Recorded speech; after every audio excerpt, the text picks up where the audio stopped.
Welcome to 9+ news. నేను రవిచంద్ర. కాకినాడ జిల్లాలో Dantewada CH అగ్రహారంలో 2.5 ఏళ్ల చిన్నారి జ్ఞానేశ్వరి ఇప్పటివరకు తప్పిపోయి దాదాపుగా 14 రోజులు గడుస్తుంది. అయినా కూడా పాపకు సంబంధించినటువంటి ఒక చిన్న క్లూను కూడా ఇప్పటివరకు కనుక్కోలేకపోయారు.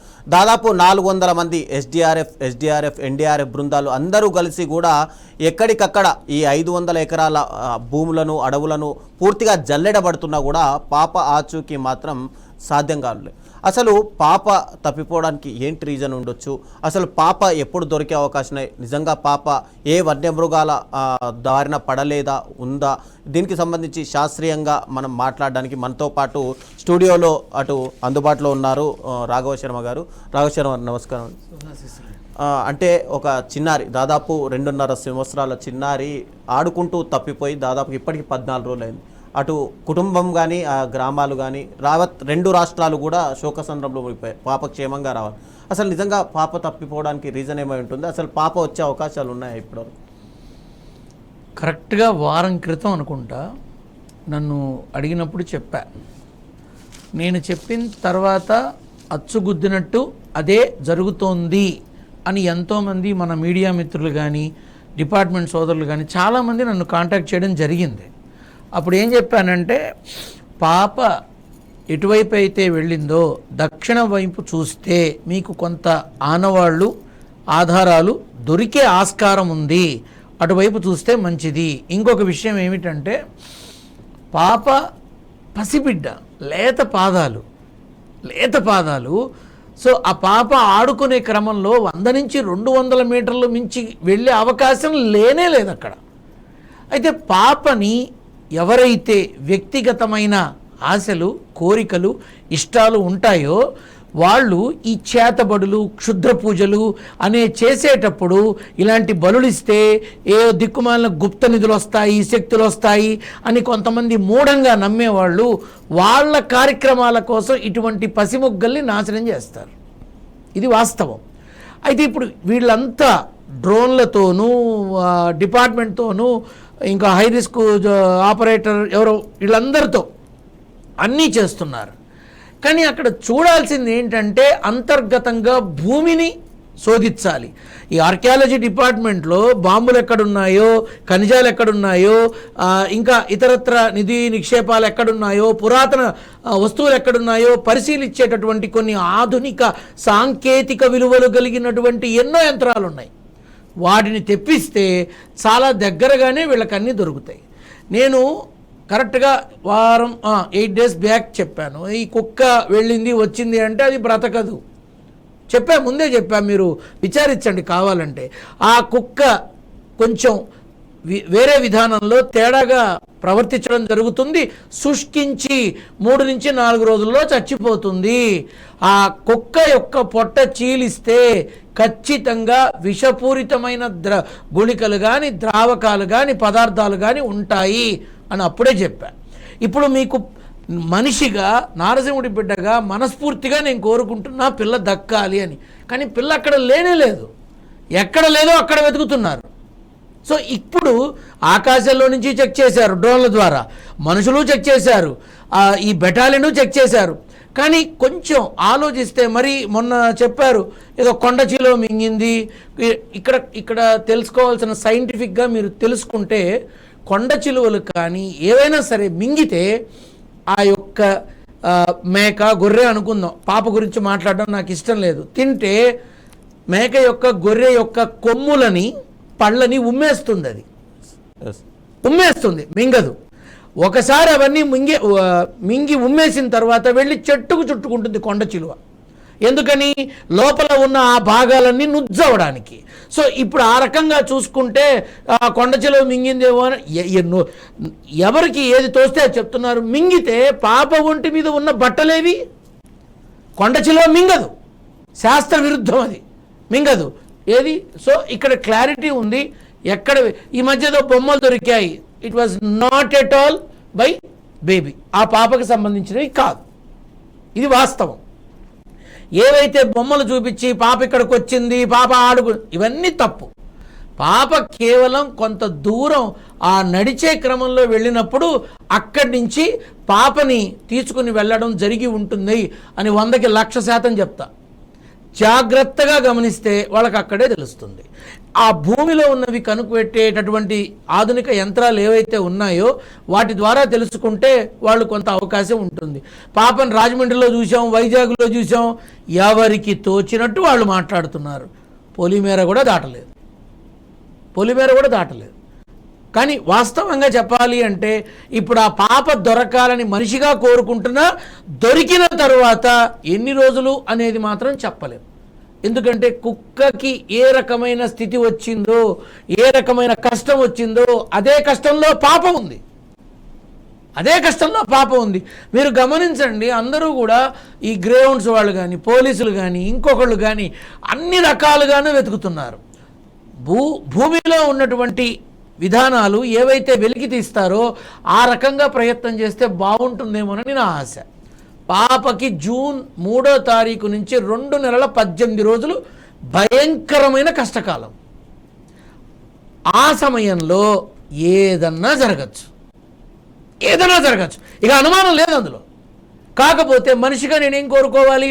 వాళ్ళు ఎవరో చెప్తారు వీడు సూసైడ్ చేసుకుపోతాడు, వీడికి ఆయుష్ లేదు అని కొంతమంది మన యూట్యూబ్ ఛానల్లో చెప్పడం చూసా. మనం ఎవరని చెప్పడానికి? ఒకరి పుట్టుక గురించి చెప్పే అర్హత మనకుంది. ఎంత జ్ఞానం ఉన్నా సరే ఒకరి మరణం గురించి మనం మాట్లాడకూడదు, అది ధర్మ విరుద్ధం. కాబట్టి మనిషిగా నేను కోరుకుంటున్నా ఆ పసిబిడ్డ ఎంత తొందరగా క్షేమంగా వస్తే అంతే తొందరగా వైద్య సహాయం అందించి తీరాలి, లేకపోతే కుక్కకి పట్టిన గతే పడుతుంది. అంటే సైన్స్ ఇంతగా అభివృద్ధి చెందుతున్నటువంటి ఈ రోజుల్లో కూడా నిజంగా చేతబడులు అవన్నీ ఉన్నాయని నమ్మాల? ఇవి చేతబడులు, క్షుద్ర పూజలు, నా బొంద ఇవన్నీ కూడా స్వార్థం. ఎవడికైతే నిధులు కావాలి, ఎవడికైతే డబ్బు కావాలి, ఎవడికైపోతే ఈ శక్తులు కావాలి అని పిచ్చి ఆశలు, పిచ్చి కోరికలు, ఈ పుస్తకాలు చదివి ఎక్కువ అందులో పడి మునుగుతారు కదా, వాళ్ళని క్యాష్ చేసుకుంటారు ఈ చేతబడి పూజలు చేసేవాళ్ళు. వాళ్ళని సొమ్ము చేసుకుంటారు. ఆడదాని మానాన్ని, మగవాడి డబ్బుని, పసిబిడ్డల ప్రాణాలని పణంగా పెట్టి వాళ్ళు లబ్ధి పొందుతారు. వీళ్ళెవ్వరూ పొందరు. కానీ చివరికి మిగిలేది కారాగారమే. దొరికితే వాళ్ళకైనా కారాగారమే, వీళ్ళకైనా కారాగారమే. ఇన్ని జరుగుతున్నా సమాజంలో అవి చూస్తూ కూడా ఇంకా వాటి కోసం పడి కొట్టుకు చచ్చిపోతారు. ఎందుకో నాకు అర్థం కాదు. చేతబడులు శూన్యం. చేతబడుల వల్ల వస్తుంది అనుకుంటే నాకు భారతీయ విద్యాభవన్లో సీటు కావాలని చేతబడి చేస్తాడు. మా అమ్మాయికి పెళ్లి కావాలి చేస్తాడు. అవన్నీ నిజమైతే అవే ఉంటాయిగా. గుళ్ళు గోపురాలు ఎందుకుంటాయి? అవునా కాదా? ఈ గుళ్ళు గోపురాలు ఉన్నాయి అంటే దేవుడు ఒక్కటే నిజం, భగవంతుడు మాత్రమే నిజం. పట్టుకోవాల్సింది భగవంతుడిని, చేతులెత్తి మొక్కాల్సింది భగవంతుడికి, పట్టుకోవాల్సింది భగవత్పాదాలు, మనల్ని మనం ఇప్పించుకోవాల్సింది భగవంతుడి ముందు. ఇది నమ్మండి దయచేసి, ఇదే నమ్మండి. అంటే రీసెంట్గా కూడా అటు ఆ పాప తల్లిదండ్రులను ఒక అఘోరా కలిసి మీ పాపని భూమాత తీసుకుంది, భూమాత ఒడిలో మీ పాప ఉంది అన్నారు. ఇప్పుడు మీరు వ్యాఖ్యలు ఆ వ్యాఖ్యలు ఏమైనా? చచ్చినా ఒకటిగా వాడు అన్నాడుగా రాత్రి 12 గంటలకల్లా తీసుకొస్తారని. ఏది వాడే అడ్రస్ ఉన్నాడా? ఎవడన్నా? ఈ పిచ్చి ఇప్పుడు ఇంకో నా కర్మ ఏంటంటే నేను చెప్పిన తర్వాత నుంచి చాలామంది దక్షిణం వైపు వెళ్ళండి ఆధారాలు దొరుకుతాయి అని చెప్పిన వాళ్ళు 20 మంది ఉన్నారు. అంతకుముందు ఎందుకు చెప్పలే వాళ్ళు? ఇక్కడ నేను చెప్పేది ఏంటంటే భూమాత, భూమి, ఇవన్నీ సినిమా డైలాగులు, ఈ పిచ్చి మాటలు దయచేసి తప్పు కదా. భూమాత ఎందుకు? ఆ మహాతల్లి భూమాత బాగుంది కాబట్టే మనం శుభ్రంగా ఏ వెధవ వేషాలు వేసినా, ఏ పనులు చేసినా భూమి తనలో కలుపుకుంటుంది. భూమాత ఎందుకు మింగుతుంది? వీడి పిండా కూడా నా బొంద. ఈ పిచ్చి మాటలు మాట్లాడకూడదు. ఇప్పుడు వాడు చెప్పాడు కదా ఆ రోజు రాత్రి 12 గంటలకల్లా తీసుకొస్తానని. ఏది? ఆ 12 పోయి ఇంకో 12 పోయి ఇంకోటి వచ్చింది. అనవసరంగా దయచేసి మభ్యపెట్టి మాయ చేసే వాళ్ళ మాటలు వినకండి, దయచేసి వినకండి. పాప కష్టకాలంలో ఉంది, భగవన్నామ స్మరణ చేయండి. అదృష్టవశాత్తు ఆ గుండె కొట్టుకుంటూ దొరికిన ఒక 21 రోజుల్లో దక్కించుకునే అవకాశం ఉంది. కానీ 2 నెలల 18 రోజులు భయంకరమైన కష్టకాలం ఉంది, దాన్ని తప్పించలేము. అంటే ఇక్కడ తల్లిదండ్రుల అజాగ్రత్త కూడా ఏమైనా ఉందంటున్నారు. పిల్లలు ఆడుకుంటూ ఉంటారు, తల్లి తన పనిలో తాను ఉంటుంది, తండ్రి తన పనిలో తాను ఉంటాడు. ఇప్పుడు దీన్ని తండ్రి ఎవరికన్నా అమ్మేశాడా, తండ్రి ఏమైనా చేసేసాడా? ఎవడికి తోచింది వాడు పుట్టిస్తున్నారు. అక్కడ అజాగ్రత్త కాదు మనం మాట్లాడాల్సింది. పిల్లలు ఏమరపాట్లో ఇప్పుడు ఎందుకు ఒక పసిబిడ్డ ఈ మధ్య చూసా తెలియకుండా ఆడుకుంటూ వచ్చి కారు కింద పడి చచ్చిపోవడం జరిగింది. ఇది ఎవరిని మనం తప్పు పడతాం? తండ్రి తన పనిలో ఉంటాడు, తల్లి తన పనిలో ఉంటాడు. కాకపోతే అందరూ ఒకేలా ఉండరుగా. కొంత ఏమరపాటుతో ఉన్నప్పుడు అది మన గ్రహపాటై మన వల్ల జరిగే పొరపాటు కాస్త ఒక పోటు పొడుస్తుంది. అప్పుడు కళ్ళు తెరుస్తారు. ఇప్పుడు ఆ పసిబిడ్డల్ని చిన్నపిల్లల్ని బయటికి తీసుకురాకనే ఎవరు వచ్చాడు? పసిబిడ్డలు ఏమిటి చిన్న, అసలు ఆడబిడ్డ అనే వాళ్ళకి రక్షణ లేదు. ఆడబిడ్డకి భద్రత ఎంత లోపిస్తుందో మనం చూస్తున్నాం. ఈ పసిబిడ్డ కూడా పాపం ఆడుకుంటూ ఏదో వెళ్ళుంటుంది, అవకాశం చూసుకొని వాళ్ళ స్వార్థ ప్రయోజనాల కోసం వేరే వాళ్ళు ఆ మొగ్గని చిదిమేసి ఉంటారు అని అందరూ భావిస్తున్నారు. నేను మాత్రం నారసింహుడి బిడ్డగా ఒక్క అవకాశం ఇవ్వు తండ్రి, 2 నెలల 18 రోజుల భయంకరమైన ఈ కష్టకాలంలో ఒక్క అవకాశం ఇవ్వు తండ్రి అని నేను వేడుకున్నా. ఏమాత్రం అవకాశం ఉన్నా గుండె కొట్టుకోవడంతో పాటుగా ఆ బిడ్డని పెట్టిన బాధల్లో నుంచి బయటికి తెచ్చే క్రమంలో మనకున్న వైద్య సదుపాయాలు ఎన్నో ఉన్నాయి కదా అని ఆశపడుతున్నాను. అంటే గ్రహస్థితులు కూడా బాలేవు పాపకు అని కొంతమంది బయటకు వచ్చారు. అంటే గ్రహస్థితులు ఇప్పుడు బయటకు వస్తారంతా, ఎందుకంటే తప్పిపోయింది కాబట్టి వస్తారు. ఇప్పుడు రేపు పాప కనుక బయటకు వచ్చింది అనుకో, వీళ్ళ మాటలు ఏం చేయాలి? ఇంకెవరో ఇలా పట్టుకున్నారు, అవి 2 తిరుగుతున్నాయి, వాస్తు ప్రకారం ఇడిపోయింది అడిపోయింది అంటున్నారు. ఏమైంది? ఇక్కడ నేను అందరికీ చెప్పేది ఒకటే, మనుషులుగా మనం ఆ బిడ్డ కోసం భగవంతుణ్ణి వేడుకొని క్షేమదాయకంగా కనీసం ఆమె ఆ బిడ్డ తినలేక మింగలేక మాట్లాడలేక చూడలేక ఎంత భయంకరమైన కష్టంలో ఉందో ఊహించగలరా ఎవరన్నా? కాకపోతే ఏంటంటే మనిషిగా మనం కోరుకోవాలి, క్షేమంగా రావాలి. కానీ బిడ్డకి కష్టకాలం తరిమి కొడుతోంది. పాప ఎన్ని రోజుల్లో దొరికే అవకాశం? ఏ రకంగా చూసుకున్నా కూడా ఇంకా 11 రోజులు టైం పడుతుందని అనిపిస్తోంది నాన్న. ఈ 11 రోజుల్లో చక్కగా దొరకాలి అనేది మనిషిగా నేను కోరుకుంటున్నాను. బిడ్డల విలువ తెలిసిన వాడిని, అందుకే కోరుకుంటున్నాను. కాకినాడ జిల్లా సంబంధించినటువంటి సిహెచ్ అగ్రహారానికి చెందినటువంటి జ్ఞానేశ్వరి తప్పిపోయి నేటికి 14 రోజులు గడిచిపోయాయి.